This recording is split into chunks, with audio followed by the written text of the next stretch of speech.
Hey guys, and welcome back to session 4 of the T Spot. And I'm glad to be back with you guys. I thank you guys for the feedback about last week's session. I thought it went pretty good. How do you think it went? It went pretty good. Yeah, I think it was a pretty popular topic, so it was easy for me to talk about it, and it just ran really smoothly for me, and I feel like it went pretty well. Another thing I want to address is the camera issues. Sorry about that. It just cuts off sometimes if I'm recording for a certain amount of time, so I have to re-record. So that's why the camera was so blurry, and I thought I checked it, but I guess I didn't. But that's besides the point. It'll be focusing better this time. But today's a little bit different. I'm in a different setting because I have a guest. This is my girlfriend. This is my girlfriend, Noelle. Hi, You can talk. I'm Noelle. Yeah, you can talk more. I play basketball, and I go to... Yeah, Period. 17. Okay. She'll get a little bit more looser as we go through and talk about what we're gonna talk through. We met through a friend, if you guys cared. A friend of a friend, a mutual friend, and yeah, I just used to stalk her TikTok sometimes. I didn't really have any riz, so Still don't. it took a friend to help me talk to her finally. And we've been dating for 4 months now. I just wanted to bring her on here because she's like one of my biggest supporters, and I think this is a good topic for both of us to talk about with some of our traumatic experiences. Let's just get into what this session is about. Relationships. And why not have my significant other on the podcast about relationships? Right. Since Valentine's Day just passed, I just feel like this was only right to talk about. It's very festive, and a good amount of people felt like this would be a good topic for this week's podcast. So the first thing we're going to talk about is talking stages, because that's where most relationships start. Talking stages or friendships. So we're going to start off with talking stages and like the emotions you have during talking stages and like what goes through each person's mind and stuff. Talking stages, I feel like the main point about them is like it depends what kind of maturity level most people are on. Like, do they really want to further the talking stage into a relationship, if that makes sense? Right. So, like, how serious it is. And, like, if loyalty is still a factor in talking stages, it's still a big factor. What do you think? I think it just depends on how serious a person is really about you and how they go about you. Because some people might say they're in a talking stage but still talk to other people. Yeah. So I guess it just depends on the person, honestly, of who you're talking to and how seriously they take talking stages, because some person might make it seem like you're still open and like doesn't mind you talking to other people. But then, I mean, like we took it seriously during talking stage, that like you're in a talking stage to get to know that person, not any other person. Exactly. I agree. I feel like some people, they just take talking stages lightly. Like, it's like, oh, I'm talking. It's mainly like heterosexual relationships. It's like, I'm talking to this guy, but I'm also talking to this guy, but we're not that serious. Like, me personally, when it comes to talking stages, I take them seriously, because why would I waste my time getting to know you, talking to you, hanging out with you, if I'm going to talk to someone else too, you know? So I take it as this is the first step of like learning someone and getting to know them before you get into a potential relationship with them.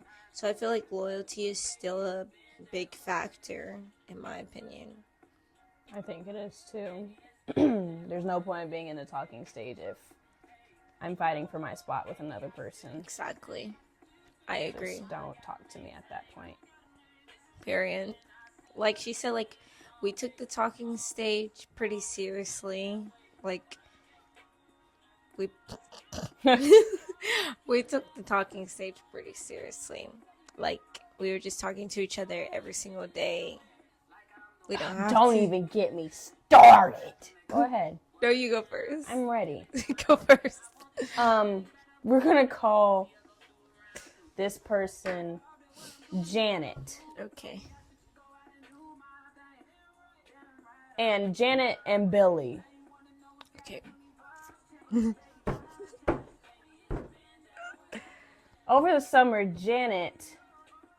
First of all, none of these talking stages were really serious. I wouldn't even call them talking stages because we did not establish that between each other. And we both knew what our relationship was between each other. Between Janet and Billy. So Janet took it upon herself to, like, I don't know, I just wasn't catching the drift. I wasn't catching the vibe. Told Janet how I felt. Janet did not, I don't know how Janet interpreted it, but I did not want to continue talking to Janet. But Janet took it as, oh, that means you want to take it slow. I just, like, completely cut off Janet. Billy did the same thing and took it as, oh, you want to take it slow. No, I don't. I don't want to talk to you at all. And Billy knew where I lived, so Billy would just pop up. And I knew Billy would pop up because Billy's car was really loud. So I could hear Billy down the street. Meanwhile, I live on a dead-end street with all old people. Nobody is pulling up in an SRT on my street. I feel like my experience with those talking stages were, like, horrible and iffy. Very, very iffy.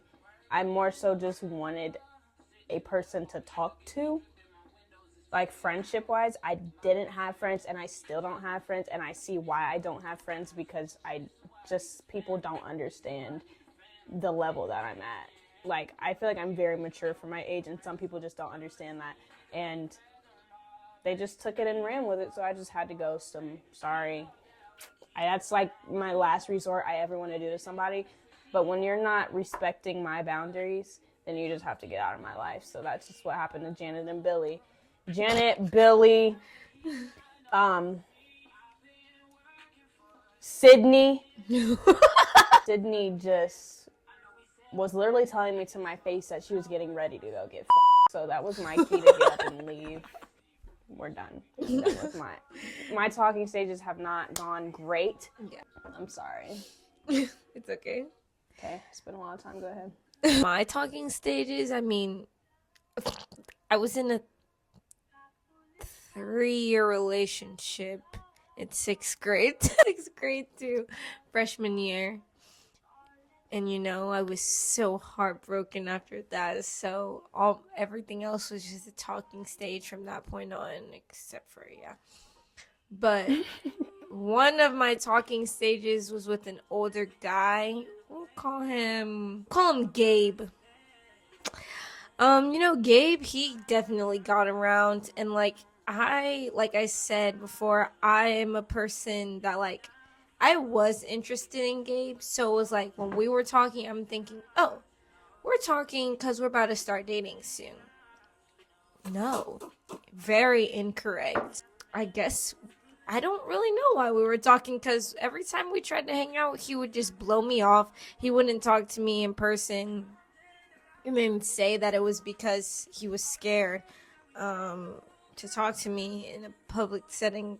But my delusional just kept talking to Gabe, and I would block him sometimes. So I'd be like, I'm done with Gabe. I done dropped my plans to hang out with him. He ditched me and didn't even hang out with me. I'm blocking him.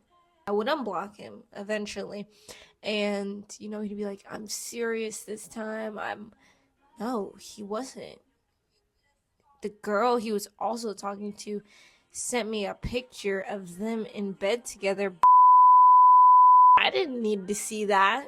But Maybe okay. We did need to see that. But yeah, that was just probably like the one of the many terrible talking stages I did go through was with Gabe. Hope you're doing well, Gabe, I guess. That's why talking stages are weird. Yeah.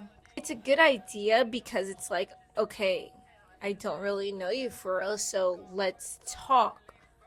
And that's really like when people, it's not when people start to show their true colors, but it shows them how they are in a relationship. Yeah. Oh, so next we're going to talk about different types of relationships. Gay and straight. Yep. Hetero and homosexual relationships, because we've both been in both. Like, this is not our first homosexual relationship. So, I feel like the emotions are different when it comes from guys in a heterosexual relationship. Also, just based on upon like most of my friends are straight, so when they tell me about like their boyfriends and stuff, I'm just like, that would never fly. That would never happen to me. That would never fly in my relationship. Or it's like, when they're describing of like how they're getting treated and like, I feel like being in a gay relationship is literally like being best friends and being just a girl's girl. Guys, well, if you find a guy like that, not with studs, I don't think. Yeah, no. If you find a guy like that, then they're truly like most of the time a mama's boy, or they grew up in an all-girls household. You're spinning. Sorry, that's just how it is. The ones I was in grew up in an all-girls household.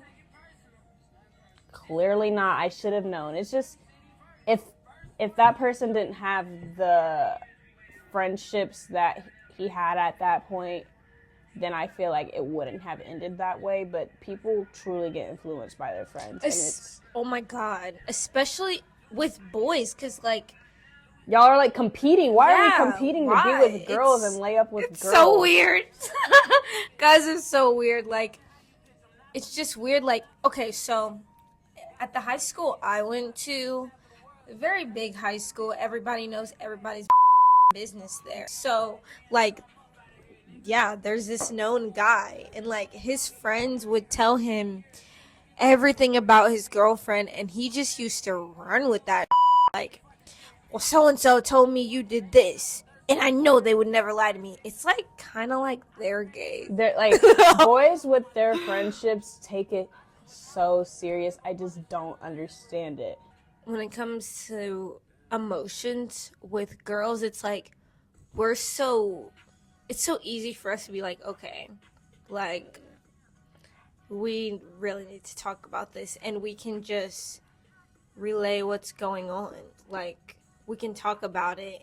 Guys just revert to either yelling. Okay. That's not what my homeboy told me. Like, they're just weird. I don't know. I've never They're heartless. Yeah, they just don't give a They're heartless. If you have a good boyfriend, keep the family going. Kudos please. to you. Actually, good job. Round of applause. But that is the reason we're gay now. I think, like I was saying before when she was talking, it depends on the different type of girls too. Because yes, girls can be really. I'm very emotional. I'm gonna just say it right now. I'm very emotional. But it's so easy to express my feelings to Noelle because, like, she gets it because she has a vagina. She gets it. So, like, when we're talking, like, she just has that mindset. So it's easy for me to talk to her. it's not just because I'm a girl, it's because I'm mature Yeah. and we've healed. Yes. So don't just think getting in a gay relationship, you're going to have it easy, because clearly that did not yeah, work. there's like, yeah. So let's just talk about that because, Yeah. well, in my last gay relationship, I was with a stud. So, you know, they got a mentality. Right. So, in a sense, it was kind of like dating a. I don't want to say that, but it was like dating a boy. But like girls are so easy to read, so I knew what was wrong with her and I knew when she was lying. So that's also something different with homosexual relationships. Like girls are so easy to read. Like I knew what the was going on. I just stayed because I was silly. But you know, I feel like it's kind of hard to read guys because all They're they do. just nonchalant. But my last relationship, it was expressive, but it was to a point just because of our past and how we went about it. So there was a lot of triggers, and yes, it's easy to read girls, but when it comes to the point of communicating, not everybody can do that because of the households they grew up in. So that led to a lot, and it just went downhill from there. Yeah, guys are just. It's very hard for them to express their feelings. And it's very easy to see when a guy is expressive, because boys have grown up to know that it's not good to cry, which is very dumb. So if you have a boyfriend that cries, you gotta keep her. you got one. You have. I think it's a very small percentage of guys who will express their feelings in a relationship. The rest of them really just don't give a They'll always pin everything wrong on you, which is not healthy. And it just becomes a toxic relationship. Usually when that happens, there's somebody on the side. Correct. Oh. Next thing we're gonna touch up on is lying in a relationship and cheating. I mean, this might just be as long as the talking stage part.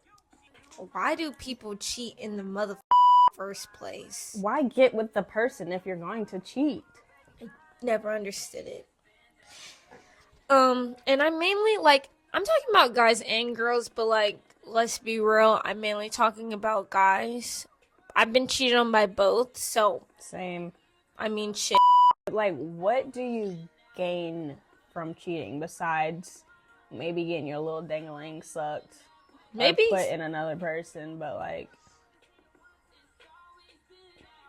I never really understood the point of cheating. I would break up with someone before I'd cheat on them. Hell yeah. I just don't have I'm not that kind of I'm sorry. I just can't I can never see myself cheating. I don't really care how bad you did me. You already did the damage. What do you consider cheating in a relationship? I've had this conversation with someone else, and I feel like mentally cheating is very worse than physical.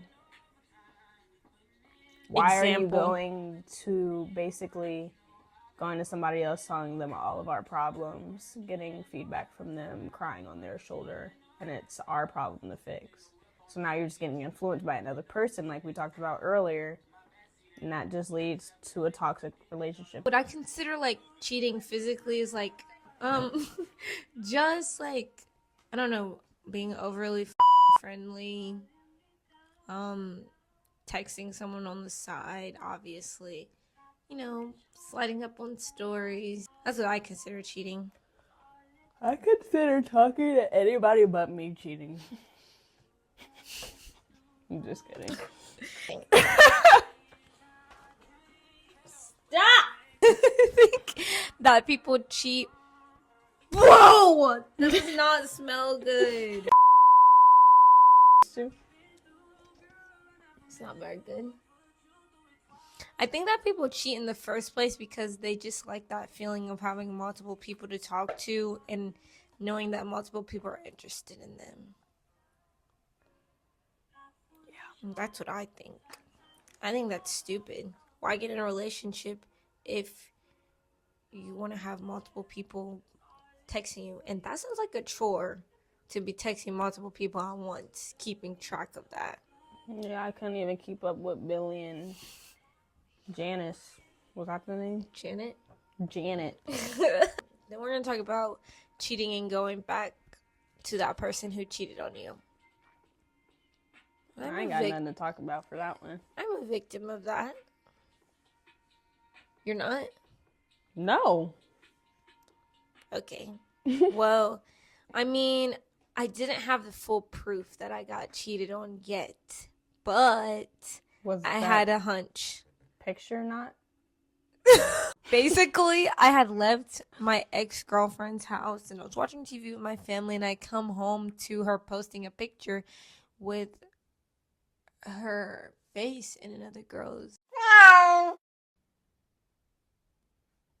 Yum. I didn't really know what to do. Mind you, I just left her house, so I was mad confused. And what she told me, the reason she posted that is because she was playing Truth or Dare with her cousin, and the dare was to post an old picture of her and her ex. And whoever's significant other got upset first lost. I don't even know what the hell, but and I left after like a few weeks after that. I done. And then she texted me again in the summer when I was just bad, and I was like, okay, I'll entertain you for a little, but it was in June. But yeah, I don't really know why people do that. Like when it's an ongoing, it's like I said, it's usually in heterosexual relationships, no offense, but like when your cheats on you constantly, girls just continue to go back. Don't go back. You can't get better if you go back to what hurt you.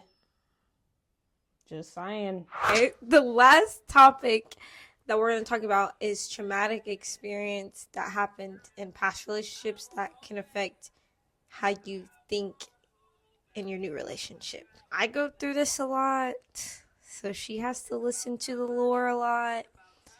And I feel like you've been through some traumatic things, but she's healed from it. So right now it's just more of saying okay. I just talked too much. I feel like I over talked my last relationship. So it's just like I hate arguing. I hate it. Like at practice when my teammates start arguing, I say okay to them too. They just keep going. I'm just like, okay. Like I really want to just avoid it. Arguing is just so toxic, and it goes way deeper than just relationship, especially if you're in a household that's always arguing or always trying to prove themselves right. Then that's just how it goes. Since I was cheated on in like literally almost all of my past not situationships, but like my last relationship, it makes me overthink a lot. So that would be my take on like my traumatic experience. Like if she doesn't answer the phone at times when she usually answers the phone, I start to worry, and I may confront her about it. And the reason I confront her about it is because I never had the voice to confront my ex about it. I just let slide. So like in a sense, I'm trying to save myself from being hurt. I don't mind it though. I literally explain everything she asks me when she does try to confront me, even if it's aggressive. That was one time. It was one time. Sometimes the tone of her text can be a little confronting, but it's all good. I feel like people who have traumatic experiences, it takes them a little bit longer to adapt to a new relationship and not trust fully, but basically, yeah, it takes them a little longer to trust their new significant other because of how much they went through in the past. And I feel like your significant other should be understanding of that. If you tell them and explain to them, yeah, this is all I know. All I know is being lied to. All I know is being the second option. If you relay that message to your significant other, I feel like they should understand and, try and hear you out when things go wrong, because that is all you know. So, yeah. Pretty much. I just struggle with being nonchalant too. But I feel like that's just how I've been my whole life. And it also just depends on how you healed outside of your relationship. Like me and TT both healed differently. So we're just on a different journey. But now we're on the same one. So, yeah. And that's all we have to talk about. Yep. Do you have anything else you want to say? Watch out for Sydney, Janet, Billy. Thank you. Please subscribe. You'll probably see us in the future on some bigger boards. Just saying. Period. Okay, bye. See you next week.